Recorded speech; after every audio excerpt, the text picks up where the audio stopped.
Se você tiver sua Bíblia, por favor, abre ela no livro de Efésios, capítulo 6, no versículo 10. Efésios, capítulo 6, versículo 10. O livro de Efésios foi escrito por Paulo, a igreja de Éfeso, é óbvio. Essa carta de Paulo aqui a essa igreja é basicamente uma boa notícia para aquelas pessoas que eram órfãs espiritualmente, órfãs. É como se fosse Deus dizendo assim: vocês estão todos órfãos, agora vocês são meus filhos, e bem, vocês agora são ricos porque a minha riqueza é de vocês, tudo que é meu é de vocês, vocês são concidadãos meus, são herdeiros juntamente com Cristo. É basicamente essa a mensagem de Efésios. E quando chega no capítulo 3, ele começa a preparar a gente para uma batalha que é maior do que nós mesmos, certo? Por isso vamos ler aqui, versículo 10. Finalmente fortaleçam-se no Senhor e no seu forte poder, vistam toda a armadura de Deus, versículo 10, versículo 11, para poderem ficar firmes contra as ciladas do diabo. Pois a nossa luta não é contra pessoas, mas contra os poderes e autoridades, contra os dominadores desse mundo de trevas, contra as forças espirituais do mal nas regiões celestiais. Por isso vistam toda a armadura de Deus, para que possam resistir no dia mau e permanecer inabaláveis, depois de terem feito tudo. Assim, mantenham-se firmes, cingindo com o cinto da verdade, vestindo a couraça da justiça e tendo os pés calçados com a prontidão do evangelho de paz. Além disso, usem o escudo da fé, com o qual vocês poderão apagar todas as setas inflamadas do maligno. Usem o capacete da salvação e a espada do Espírito, que é a palavra de Deus. Orem no Espírito em todas as ocasiões, com toda oração e súplica. Tendo isso em mente, estejam atentos e perseverem na oração por todos os santos. Amém. Todo mundo repete comigo aqui, por favor. Jesus veio ao mundo. Jesus veio ao mundo. Morreu na cruz por nós. Ressuscitou ao terceiro dia. Subiu aos céus e irá voltar. Amém? Eu intitulei essa palavra aqui, se preparando para a batalha ou guerra. Por que, Marcos Paulo? Porque essa passagem que a gente acabou de ler, o que acabaram de me passar para poder pregar aqui hoje, é sobre guerra, gente. É guerra. 1946, 7 de dezembro, tinha um loucão lá correndo no meio das ruas da ilha de Oahu, lá no Havaí, dizendo: "There comes the war, there comes the war", que significa: lá vem a guerra, lá vem a guerra. Os japoneses surpreenderam a costa oeste dos Estados Unidos no Havaí, bombardearam a pérola ali do Pacífico, que era Pearl Harbor. Mais de 2.400 pessoas mortas, 233 aviões explodidos, os cargueiros todos deles destruídos. Essa batalha, esse ataque, essa dizimação de americanos marcou o início, a entrada dos Estados Unidos na Segunda Guerra Mundial. Palavrinha para todos nós aqui: não espere uma ilha explodir na sua vida para que você entenda que você está em guerra. Não espere algo explodir na sua vida para que você venha entender que a gente está em guerra. Mas antes de tudo, no versículo 10, antes da gente entrar na guerra, bem dizer, a gente tem que aprender 4 coisas aqui. Primeiro, a gente tem que se fortalecer no Senhor. Versículo 10 fala que a gente é para se fortalecer no Senhor e no seu grande poder. A gente aqui tem que começar a marombar o Espírito Santo, cara.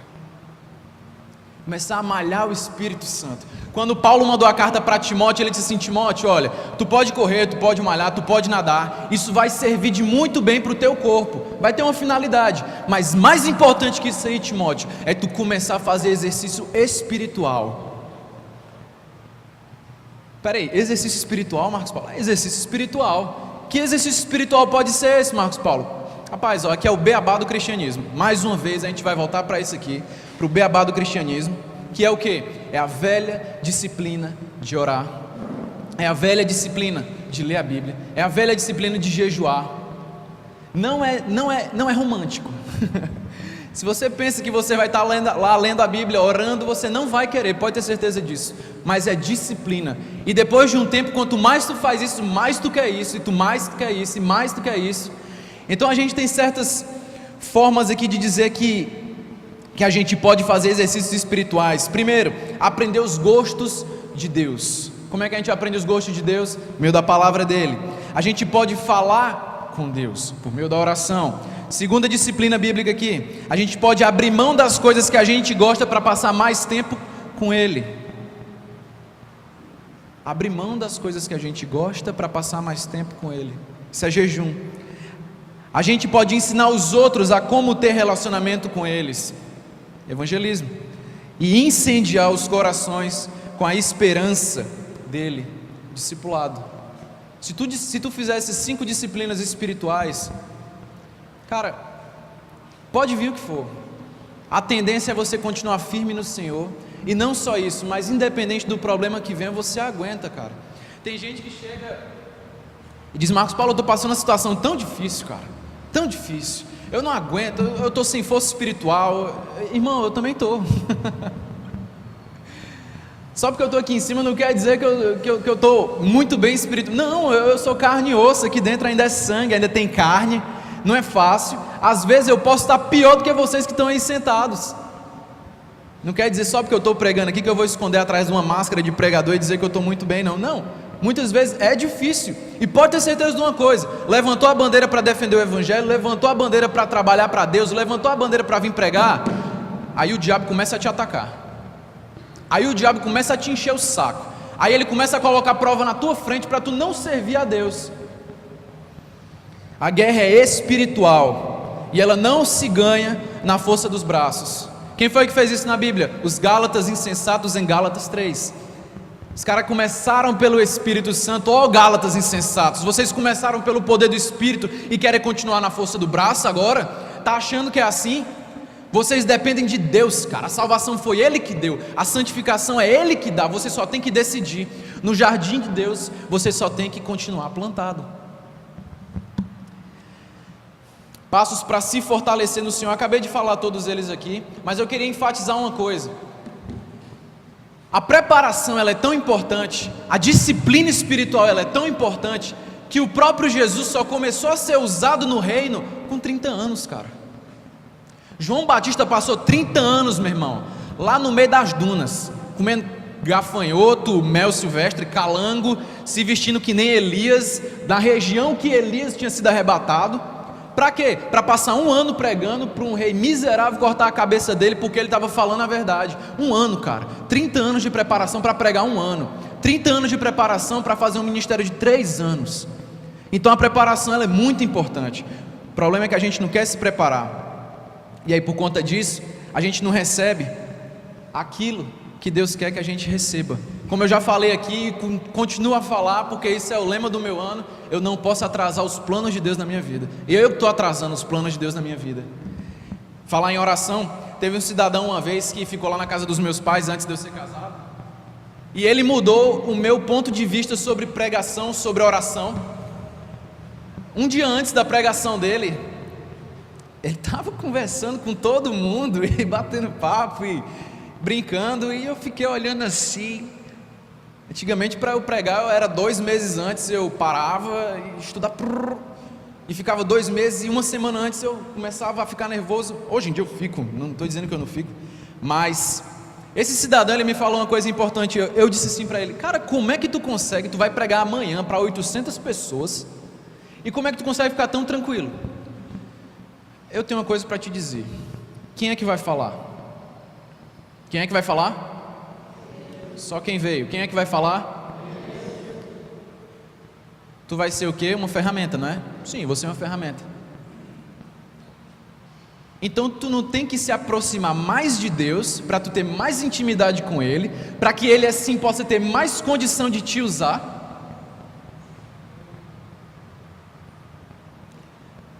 Ele finalizou com essa frase: quanto mais eu oro, melhor eu prego, e mais eu percebo que não sou eu pregando. Falar em oração, o grande reformador Lutero, ele dizia que tinha tanta coisa para fazer, cara. Eu tenho tanta coisa para fazer no meu dia, que eu não posso passar menos que 5 horas sem orar. Smith Wigglesworth era um cara que passava 10 minutos sem orar. Ele, meu Deus, eu passei 10 minutos sem orar. E ele, 10 em 10 minutos ele orava e falava com o Senhor. John Hyde, ele vivia orando ao Senhor, dizendo: Senhor, me dá almas. Mas vocês agora podem dizer assim para mim: Marcos Paulo, esses caras aí foram uns caras potentes. Não, hoje em dia eu conheço uma pessoa que ela não passa uma hora, cara, passou uma hora, ela vai orar. Ela vai fazer uma ligação para vender algum produto, ela ora antes de ligar.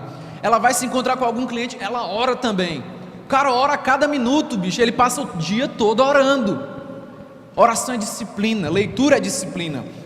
E eu digo uma coisa para vocês: a vida eterna, como fala João capítulo 17, na oração de Jesus com os seus apóstolos, é conhecer a Deus como o único Senhor e Salvador, e o teu Filho Jesus como Cristo do Senhor.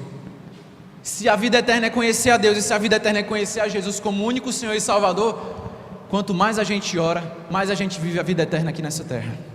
Se você não ora nessa terra, o que é que você vai fazer no céu? Ignorar a Deus gera dependência de falsos deuses, gera idolatria. Fala comigo aqui: tudo o que vem antes de Deus é idolatria.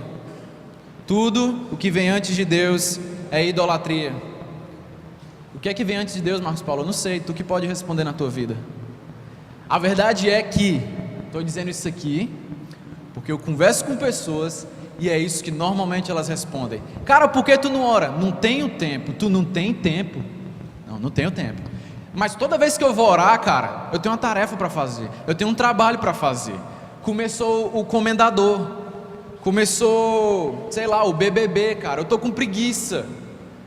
Vai começar o jogo, velho, do Flamengo, não dá não, tem jogo agora. E aí o que é que acontece? A gente acaba sabendo mais do comendador, a gente acaba sabendo mais da malhação, a gente sabe quem foi eliminado no paredão essa semana, a gente vibra mais com um gol, cara, do que com o nome de Jesus.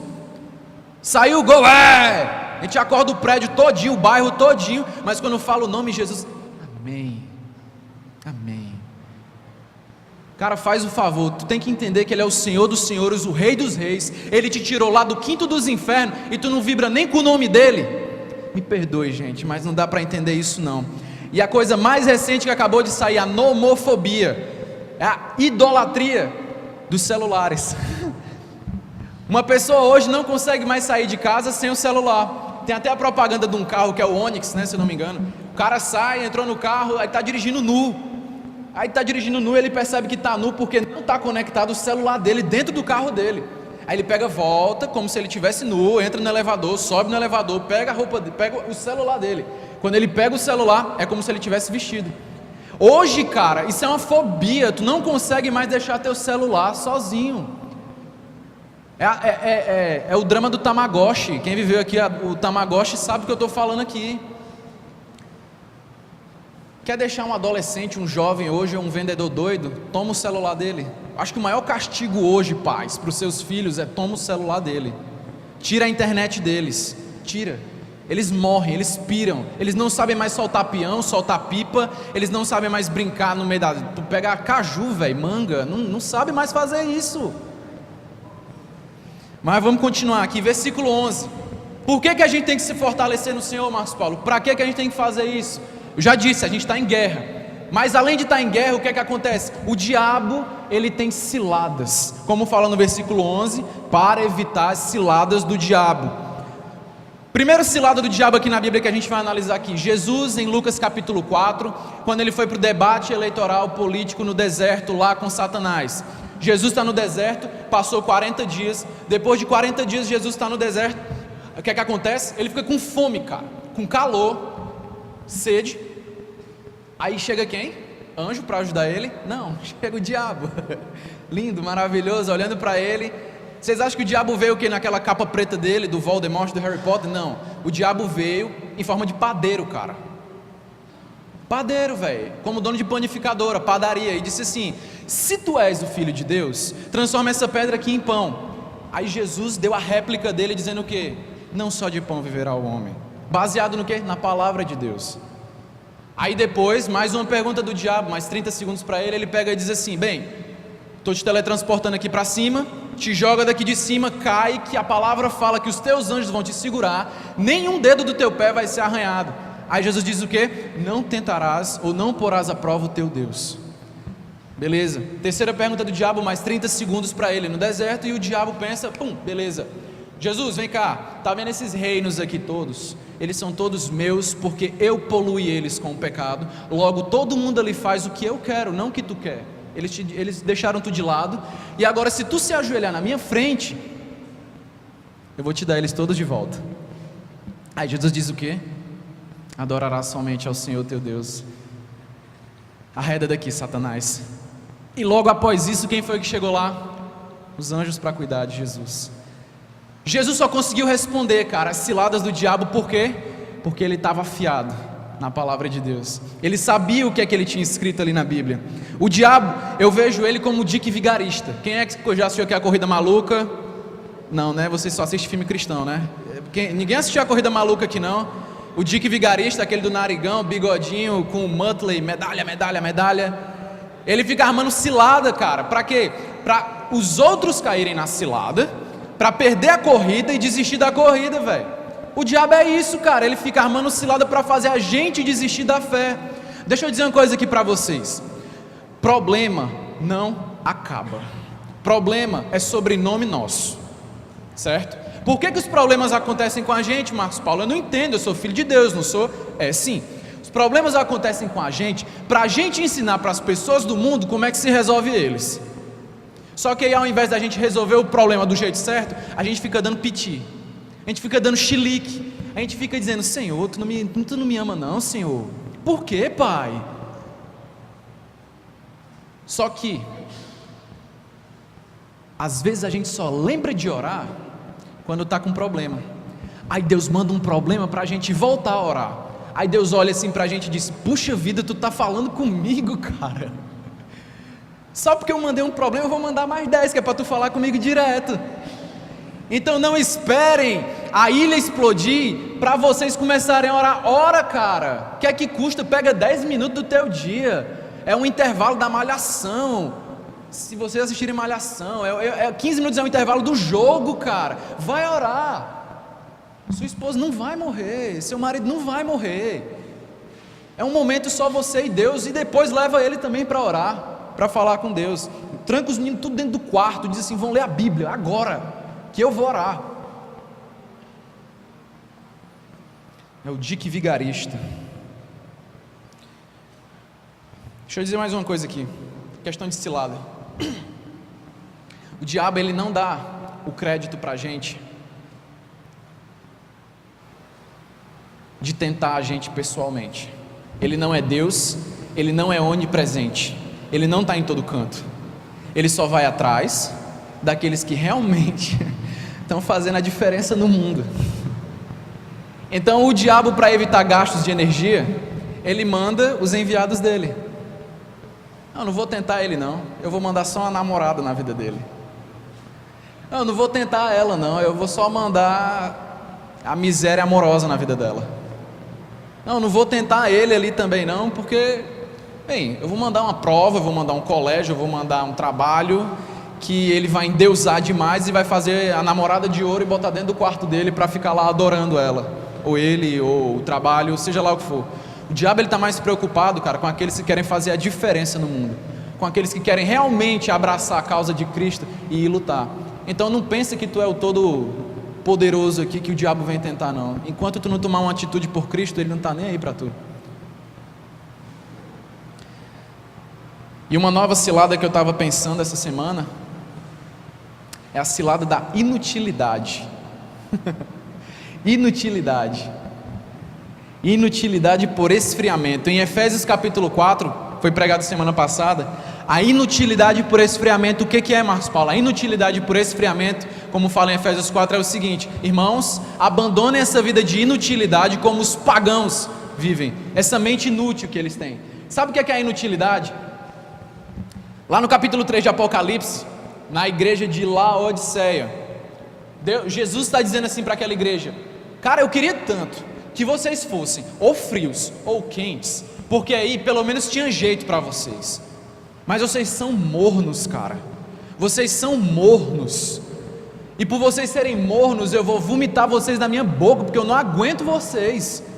Vocês, sabe o que é que mata a gente espiritualmente? Não é a gente estar longe da igreja não, porque quanto mais longe da igreja a gente está, parece que mais o Espírito Santo perturba no ouvido da gente.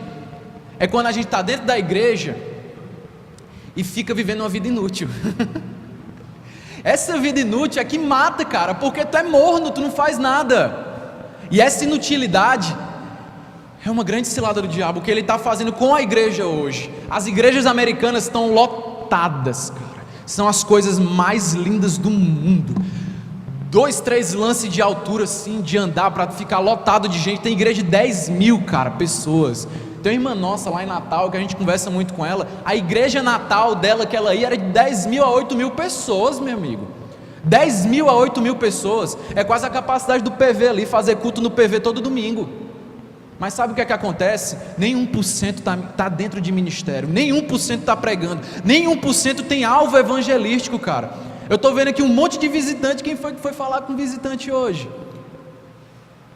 A pessoa não fica aqui primeiro por conta de Cristo, ela fica aqui primeiro por conta dos relacionamentos que ela adquire dentro da igreja. Estou dizendo isso porque é o que eu vejo com jovens, não é uma coisa que eu estou dizendo da boca para fora. Mas vamos lá, vamos continuar. Ponto 3 aqui, terceira coisa. Primeiro, se fortalecer no Senhor. Para quê? Segundo, para evitar as ciladas do diabo. Para quê? Para que a gente possa atacar verdadeiramente o verdadeiro inimigo. E esse é o terceiro ponto. O próximo que está do seu lado é a pessoa que está do seu lado, ela não é a sua inimiga. Diz para a pessoa que está do seu lado: você não é o inimigo. Você não é o inimigo. Não é o inimigo. Você é o inimigo do meu inimigo. O diabo e os seus demônios são os inimigos. Nós temos 3 inimigos aqui. Quem são os 3 inimigos? Primeiro, Satanás. Segundo, o mundo. Terceiro, nossos próprios maus desejos, certo? Satanás é o nosso inimigo porque ele se rebelou contra Deus, o Todo-Poderoso. O mundo é nosso inimigo por quê? Porque Satanás contaminou o mundo. E hoje tudo o que se faz no mundo e o que reina no mundo e quem é o príncipe dessa era é Satanás. Ou seja, todos aqui fazem o que ele quer e nós somos aqueles que estamos tentando fazer a diferença. E terceiro, a nossa carne, os nossos próprios maus desejos são os nossos próprios inimigos. Por quê? Porque como fala lá em Romanos, Satanás não tem poder sobre a gente, ele tem poder sobre os nossos próprios maus desejos. Esses maus desejos são as pragas que a gente traz da nossa vida antiga para essa nossa vida nova. Eu tenho aqui uma história para contar. Graças a Deus nossa casa saiu, amém. E essa semana do carnaval, cara, foi um carnaval incrível, porque eu passei o carnaval todo fazendo mudança. Para quem não sabe, eu subi 18 andares com uma mesa nas minhas costas. Tudo isso por amor à minha esposa, amor à nossa casa, e a gente recebeu aquela empolgação. Fazer isso enquanto eu tenho força, né? E o que foi que houve? A gente empacotou tudo, cara, dentro de caixa. Quando a gente chegou lá na outra casa, tudo cheio de caixa, aquela zona. A palavrinha da minha mãe bateu na minha cabeça e disse assim, quer dizer, ela falou para mim, disse assim: cuidado com essas caixas, que essas caixas podem vir baratas. Lá em casa a gente é bem democrático, eu também faço a faxina. Eu limpo o banheiro, eu gosto de lavar banheiro até. Eu varro a casa, eu passo o pano. E como a Fernanda estava trabalhando, eu tirei o carnaval para poder fazer a mudança. Eu limpei tudo, cara, tirei as caixas, passei aquele pano, aquele pinho-sol cheirosinho, o banheiro com aquela que boa, Brilux, cheiroso, bom atos. Aí quando você acaba uma faxina, como é que você se sente? Uau, tá cheiroso. E eu fiz, né, moar. Então, beleza. Quando Fernanda chegou, dormiu, eu também estava quase dormindo. Eu fui beber uma água 11h30 da noite. Aí eu bebi a água. Quando eu voltei, cara, vindo assim lá de onde estava o resto das caixas pro lixeiro, veio uma fila de baratinha, cara. Aí eu disse: praga de mãe pega, né? Só pode. Praga de mãe é osso, cara. Não deixa minha mãe falar as coisas comigo não, porque senão pega mesmo. Aí aquelas baratinhas, mas não era grande, não era aquelas miudinhas assim, sabe? Que parece o susto. Aí vindo aquilo ali, cara, quem é faxineiro aqui sabe, sobe uma revolta, né? Essa miserável. Eu saí matando tudinho, sabe? A Fernanda sabe que eu me estresso com barato, porque eu odeio barato, né? Eu tenho certos traumas com elas. Daí eu matei umas baratas, no outro dia à noite a mesma coisa, tipo 2, 3, só fiquei olhando de novo, cara. Irmãos, na nossa vida espiritual é dessa forma. A gente se mudou de uma casa velha, do velho homem, como o Tiago pregou semana passada. Se mudou e se revestiu do novo homem. Mas dentro da nossa vida, dentro da nossa casa aqui, nova, a gente trouxe caixas cheias de baratinha pequena, que vão saindo bem devagarinho, cara. À medida que o Espírito Santo vai limpando a nossa casa, vai tirando tudo que não presta, elas vão se soltando. Aí a gente tem que fazer o quê? Comprar uns baratol, baigon, que é para poder acabar com a praga lá na raiz. Que eu gosto de acabar com o negócio é cortando pela raiz. É basicamente essa analogia que Jesus faz do vinho novo em odres velhos. O Senhor Deus, Ele te encheu com o Espírito Santo dEle. Você está cheio do Espírito Santo, porque quando você aceita o Senhor Jesus como seu Senhor, Salvador, Mestre, Deus, é batizado, você recebe o Espírito Santo, você recebe um banho, uma unção, que dentro de você agora você é um vaso, cheio do Espírito Santo. Só que se você for um vaso que não está, meu amigo, novo, você for um vaso velho, cheio de remendo, o vinho vai escapar todinho, cara, e o vaso vai secar. Ele não vai morrer, mas ele vai ficar bem sequinho, cara. Deus, Ele nos enche, o problema é que nós nos secamos. Não tenha maus costumes na sua vida, deixe os maus costumes de lado, acaba com essas pragas, detetiza mesmo a tua vida. Para que agora, para o último ponto aqui em relação à nossa guerra, que é o que? Se fortalecer no Senhor, para a gente evitar as ciladas do diabo, para que a gente saiba quem é o nosso verdadeiro inimigo, para que agora a gente possa vestir a armadura de Deus. A armadura do Senhor é a nossa proteção, certo?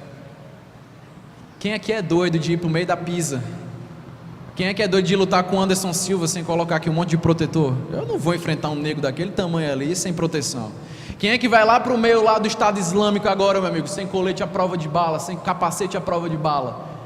Quem é que vai bater agora lá, no, sei lá onde, no meio lá do Rio de Janeiro, nos morros que ainda são dominados por gangue, sem proteção também? Você não é doido de se meter no meio da briga sem estar protegido, cara. E é isso que Deus está dizendo aqui. Quando Paulo ele faz essa analogia com a armadura do cristão, provavelmente ele está fazendo uma analogia com essa armadura aqui, com a armadura romana. Por quê? Porque Paulo escreveu essa carta aqui, ele estava olhando um monte de soldado romano, e se parece bastante a descrição dela com os soldados romanos. Notem o seguinte: essa armadura só tem uma arma de ataque, que é a palavra do Senhor. Mas é para usar com quem? Com o seu próximo? Quem é o único inimigo? Satanás, seus demônios, esse mundo e a nossa carne. Ela só tem uma arma de ataque. E notem o seguinte: ela não tem nenhuma proteção nas costas. Uma armadura que não tem proteção nas costas significa o quê? Que ninguém vai pedir para sair, ninguém vai arregar, ninguém vai ser covarde, porque se você for covarde e fugir da batalha, bala nas costas. Essa é a boa notícia que eu vim trazer aqui para vocês. Vocês que aceitaram o Senhor Jesus como seu Senhor e Salvador, vocês estão em guerra, querendo ou não, vocês estão em guerra, e se vocês virarem as costas, é bala nas costas. Primeira coisa, primeira parte da armadura que o apóstolo Paulo aqui ele vai falando é sobre o cinto da verdade. O que é que o cinto da verdade faz, Marcos Paulo? O que é que o cinto na armadura romana fazia? Ele segurava a espada. Se o cinto estiver folgado, a espada pode cair. Ou seja, você tem que estar com a verdade bem atada aqui, ó, na cintura. O que é que significa estar com a verdade bem atada na cintura? Meu amigo, se agarra com isso aqui, ó.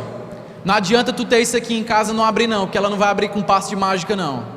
Tu tem que ler, tu tem que ler, tu tem que ler de novo, ler mais uma vez e ler mais. Uma vez eu conheci um cara que ele disse assim: cara, eu não preciso mais ler a Bíblia. Cara, porque eu já li ela toda, eu já decifrei todos os enigmas, eu já entendi todas as histórias. Aí eu, uau, vem cá, Senhor, senta aqui do meu lado, eu quero aprender contigo agora. Eu faltei chamar ele de Deus. Mas se você não está bem atado à verdade, você vai começar a acreditar em mentiras do diabo. Que mentira, por exemplo? Quando eu fazia faculdade, eu namorava à distância com a Fernanda, 520 quilômetros, 22. Eu não via ela todo dia. O que é que o pessoal da faculdade dizia? Tu namora à distância, cara. Tu vai casar com ela? Vou casar com ela. É gay. É gay? Caramba, velho. A gente se relaciona com pessoas do mundo para tentar evangelizar elas, mas isso não significa que eles vão tentar satanizar a gente, não. Eles vão tentar sim. Eles olharam para mim e diziam assim: que cera passando aí, ó. Aí eu dizia: não, velho, não vou olhar, cara. Para que eu vou encher meus olhos se eu já tenho meus olhos cheios com a Fernanda? É gay.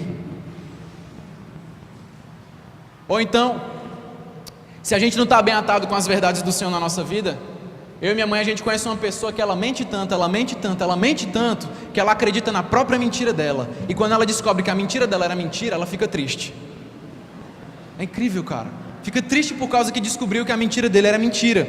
Mas nós temos que entender que nós somos raça eleita, nós somos povo santo, exclusivo de Deus. Nós somos, quem está dizendo isso é Deus.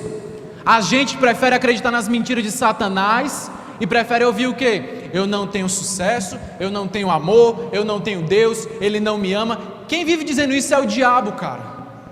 Ele quer que a gente escute, quer dizer, o diabo não. Às vezes os enviados dele ficam dizendo isso pra gente. Não precisa nem ser ele não, de capa preta do nosso lado não. A gente fica sofrendo bullying, como falaram sexta-feira aqui na vigília dos jovens. Bullying do diabo. Mas sabe uma coisa que bateu muito na minha cabeça em relação a essa questão de falar a verdade, de estar sempre apegado à verdade? Elogia teu filho. Elogia teu filho. Elogiar pode ser a única coisa que está faltando na vida dele. Ser elogiado. Às vezes você só quer: menino, tira o dedo da tomada. Menino, só trata o coitado no grito. Trata ele, dá um elogio para ele. Ele vai se espantar contigo, mas dá um elogio para ele. Talvez dando um elogio para ele, ele goste desse reforço positivo, como fala a psicologia, e comece a fazer a coisa certa. Mas vamos passar para a segunda parte da armadura aqui, a couraça da justiça. A couraça da justiça, ela faz o que, Marcos Paulo? Na armadura romana, ela protege os órgãos vitais. Essa semana agora, montando os móveis lá em casa, os caras foram montar, o pessoal descarregou as madeiras, 200 mil quilos de madeira, dava para construir a Arca de Noé. Aí estava tudo lá em casa e pá, acabaram tudo, sobrou lá umas 10 tábuas de madeira. Aí eu olhei assim: o que é isso aqui, cara? Eu vou construir barco não. Não, isso aqui é lá da loja, mas tu pode ficar aí para tu, ninguém vai saber não. Eu disse: não, senhor. Cara, ó, tem umas madeiras tu aqui, pode vir mandar pegar e leva também esses teus funcionários aqui que eles estão querendo te enganar. Aí o cara pegou, chegou, levou. E ele me agradeceu porque ele disse assim: pô, cara, obrigado, eu ia levar um prejuízo grande em relação a isso aqui. Nosso testemunho de agir com justiça é que vai dar o bom nome ao nosso Deus. Justiça protege os órgãos vitais. Se você for justo, Deus não vai deixar você mendigar o pão. Se você for justo, Deus não vai deixar de te escutar, porque Ele escuta a oração do justo. Terceira coisa aqui da armadura, sapato da prontidão. O que é que o sapato faz, Marcos Paulo, na armadura romana? Ele te permite ir mais longe. O Guto não vai correr uma maratona junto com o Cláudio sem estar de sapato, meu amigo. Porque se tu for correr uma maratona lá na beira-mar, lá no centro de eventos, sem sapato, tu vai chegar cheio de calo na linha de chegada e tu não vai completar nem a metade. O sapato, ele tem aquela absorção de tu correr um pouquinho mais longe, de te ajudar a andar mais rápido, de te ajudar a amortecer as pancadas desse chão. E a gente tem que estar sempre disposto a servir. Em 1970, tinha um advogado romeno, o nome dele era Bartô. Ele servia ao governo comunista, e ele foi responsável por colocar mais de 200 cristãos na Romênia na prisão naquela época. Um belo dia o Partido Comunista ficou contra ele e disse assim: cara, tu vai ser preso agora. Ele foi preso. Quando ele chegou na prisão, cara, ele já estava mais de mês sem comer direito, porque só tinha uma refeição por dia lá na prisão. Aí um cidadão chegou para ele: toma aqui, cara, ó, só tem meio pão, mas meio pão do meio pão é teu. Aí ele pegou, comeu o meio pão. Aí, caramba, obrigado, cara. Ei, me fala aí, por que tu tá preso aqui? Eu tô preso aqui, cara, porque eu estava dando de comer a um pastor com fome. Tu foi preso porque tu estava dando de comer a um pastor com fome? Sim. Aí os pastores aqui na Romênia, eles vão presos, e aí prenderam ele e me prenderam. Aí agora eu estou aqui sentenciado a 20 anos de prisão porque eu dei de comer para alguém. Ah, é. O senhor não lembra de mim não, lembra? Aí o Bartô falou assim: não lembro não. Por quê? Porque foi tu que me colocou na prisão. Tu foi o advogado, o promotor de justiça do estado que me colocou na prisão. Mas eu quero que tu entenda, Bartô, que Cristo me mandou dar esse pedaço de pão aqui para ti, te servir, porque Jesus nos ensina a servir, ao invés de ódio, dar o amor, ao invés de ignorar, servir. Eu estou te servindo aqui para que tu possa tomar a melhor decisão da tua vida. E desde aquele dia, Bartô se converteu e se tornou um advogado do Senhor, para a honra e glória dele. Outra coisa aqui que faz parte da armadura do cristão, escudo da fé. Eu vou dar uma corrida aqui para não atrasar, certo? Escudo da fé. O que é que o escudo faz? Protege das flechas, minha gente. Quando os 300 estão lá no filme, vem uma chuva de flecha lá do Artaxerxes, lá do Xerxes, lá o reizão dourado, a galera faz assim, um protegendo do lado do outro, um protegendo o outro, um protegendo o outro. O escudo serve para proteger. Só que a fé, ela pede que tu faça algo sem nem ao menos ter a certeza disso. Semana retrasada, antes da gente receber a casa, eu dou graças a Deus pela mulher que eu tenho. Se não fosse ela na minha vida, eu era um doido desvairado. 2 semanas atrás, antes da gente receber o apartamento, ela disse assim na sexta-feira, eu estava na vigília dos homens, ela pegou e disse assim, eu vou empacotar tudo. Eu vou empacotar tudo aqui hoje. Aí eu disse assim, por quê, meu amor? Não liberou ainda, vai fazer trabalho de graça. Eu vou empacotar. Tem alguma coisa contra mim? Não, pode empacotar, empacotinha, eu vou para a vigília, é bom que eu não empacoto nada.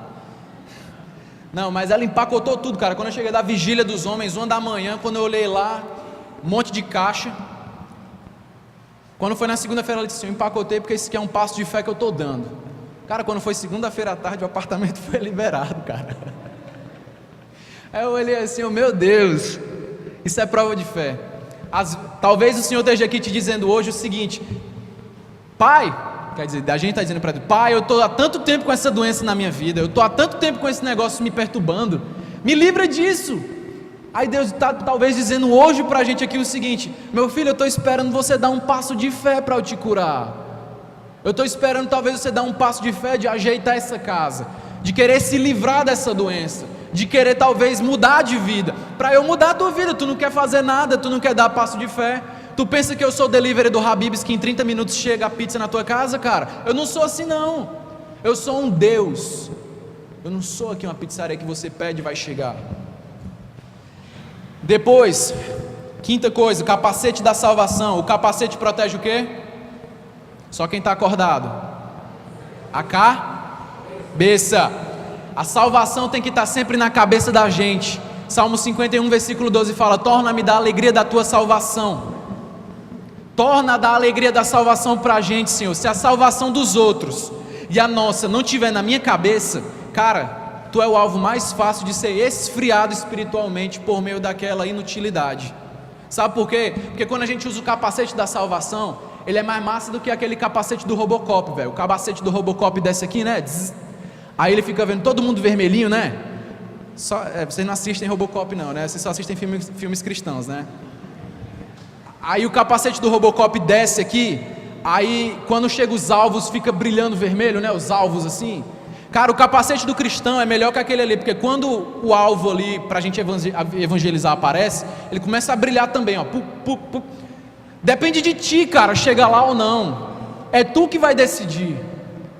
Tu já tem o capacete, o problema é que tu não usa o capacete. Tu está preocupado em usar outras coisas, o tablet, o smartphone, a TV, sei lá o que, gastar tempo jogando videogame. Tu não quer usar um capacete desse massa, que vai te fazer evangelizar todo mundo, Deus e o mundo aqui. Capacete da salvação. O problema é que quando a gente chegar lá no dia do julgamento, Deus vai olhar para a cara da gente e vai dizer assim, tu teve a condição de fazer muito mais. E tá vendo ali, ó, ali é um inferno. Tá ali teus parentes. Tá vendo aquele ali pendurado numa forca ali? É tua avó, teu pai, tua mãe. Teu irmão tá ali naquele caldeirão de fogo ali, derramando lava na cabeça dele. E tu podia ter sido o que ia tirar ele de lá, mas tu preferiu guardar o teu dinheiro e deixar eles lá. Tu preferiu guardar tudo que tu tinha, a tua casa, para não sujar, e deixar eles lá. O único capaz de fazer alguma coisa era você. Eu te escolhi e tu preferiu ficar calado. Tudo bem, você vai entrar, mas eles vão ficar lá, não adianta mais não. Você podia ter feito mais. Eu acho que isso é uma das coisas que mais me consome na minha vida. Sexta coisa, a espada da palavra. Como eu disse, o cinto prende a espada. a gente tem que estar bem próximo a ela, para a gente atacar os nossos inimigos, não o nosso próximo. A palavra de Deus é para atacar Satanás, seus demônios, o mundo e os nossos próprios maus desejos. Uma última história aqui só para finalizar. Watchman Nee foi o líder da igreja chinesa. 1960, cara, esse cara foi preso porque a China se tornou comunista. Ele estava preso, cara, doente, mas ele, por ordem do líder social comunista da China, ele não podia ficar mais de 6 horas com o guarda na frente da cela dele. Sabe por quê? Porque esse cara demorava aproximadamente 6 horas para converter o guarda que estava guardando a cela dele. 6 horas para converter uma pessoa. Ele dizia assim: tu acha que o comunismo vai te salvar, vai te levar para o céu? Não. E ele bem doentinho, cara, lá na cela dele, dizendo essas coisas. Os soldados, tudinho que saia de lá, por relatos do pessoal da época, saiu chorando, cara. Tu não quer ser alguém que em menos de 6 horas converte alguém, não? Ai, seria bom se todos nós fizéssemos isso. Seria bom, porque essa igreja agora ia precisar de 3, 4 cultos. 3, 4 cultos. A gente ia precisar comprar mais cadeira, mas isso não ia ser um problema, porque a gente ia ter mais oferta. Aí a gente ia ter um sítio para a gente poder fazer vários retiros durante o ano, mas isso também não ia ser problema, porque as ofertas iam dar para fazer isso, porque o Senhor provê também. Imagina só, 4 cultos. Às vezes o pessoal me chama de doido, dizer 150, mas eu miro na lua, cara. Se bateu na lua, amém. Se não bateu, foi longe. Eu sou assim na minha vida, isso é um lema na minha vida. E para finalizar, depois a gente vestir a armadura todinha, Paulo diz o quê? Aquilo que os cristãos menos gostam de fazer. Vamos orar. Bote a armadura e ore. Sabe por quê? Porque essa armadura só funciona com comando de voz, cara. Tem carro que liga com comando de voz, né? Liga. Aí o motor, vum. Essa armadura, ela só liga por comando de voz. E a única voz que faz essa armadura ligar é a voz do Senhor. Se você quiser andar com essa armadura do Senhor sem estar orando, você vai ser que nem Davi querendo andar com a armadura de Saul. Tô nem saindo do canto, seu Saul. Ó aqui, ó. Tá, é mais fácil de me pegar. Vestiu a armadura? Vá orar. Vá orar. A oração é o termômetro da nossa vida cristã. A oração é coisa de doido. A gente está falando com Deus, e quem está olhando para a gente pensa que a gente está falando sozinho. Nosso cristianismo tem muito mais a ver com a nossa semana de trabalho do que com esse domingo aqui. O nosso cristianismo tem muito mais a ver em acordar amanhã de manhã, na terça, na quarta, na quinta, na sexta, e dizer: Senhor, esse aqui é o dia que o Senhor fez. Lá na minha sala, eu vou dar o exemplo de cristão. Lá no meu trabalho, os caras podem encher o saco, eu vou passar o dia cantando: porque Ele vive, posso crer no amanhã, porque Ele vive, temor não há, mas eu bem sei, eu sei que a minha vida está nas mãos do meu Jesus.